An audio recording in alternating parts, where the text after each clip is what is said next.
C'est à Mété sur le circuit Jules Tachny que se termine la saison 2015 de l'European VF Cup.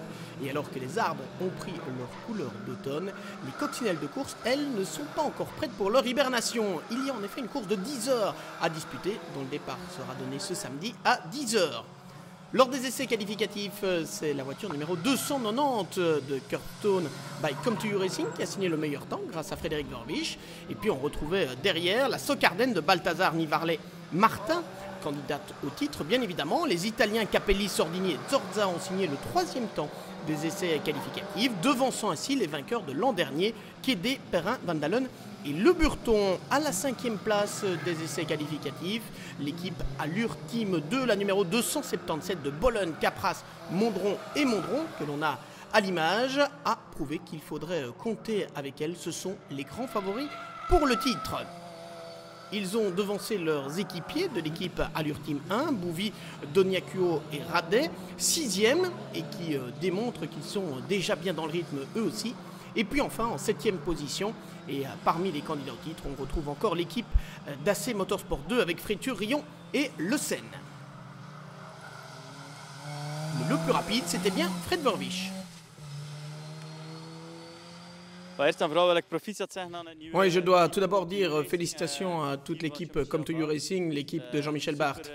Ils ont vraiment une super organisation, une superbe voiture et c'est un team qui est vraiment déjà prêt et donc je les félicite.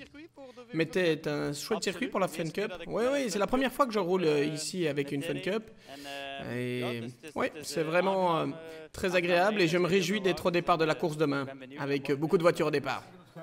Mais comme d'habitude en European VF Cup, c'est par un jeu qu'a été attribué la pole position et d'ailleurs toutes les places de la grille de départ. Un jeu dans la bonne humeur, comme on en a l'habitude au sein de la VF Cup. Et la pole position est revenue à la numéro 44 de Jack Motors. Super, ben non. Oui, je ne m'attendais pas à ça. Mais bon, j'ai parfaitement soufflé apparemment. Alors Stéphane, il a bien fait ça, hein? Parfait. Il a eu beaucoup de chance, on se demande comment il fait chaque fois. Déjà à Francorchamps, il avait tiré la 2e place. Donc là maintenant, on est au top 1, on essaiera de garder la première place pendant la course, ce qui va être très difficile vu la concurrence. Qui va prendre le départ demain? Je pense, on n'a pas encore décidé, mais je pense que c'est Laurent, mais on n'a pas encore décidé. Le plus vite. Un peu de stress alors Laurent? Ça me met la pression naturellement, donc on va voir ce que ça donne, mais on va faire notre mieux. Toujours plus facile de partir de devant évidemment. Ce sera plus facile, mais il y a quand même 10 lions derrière, donc ce sera dur. L'équipe Jack Motors partira donc en pole position, mais qui va remporter les 10 heures de Mété? Rendez-vous demain à 10 heures pour le départ.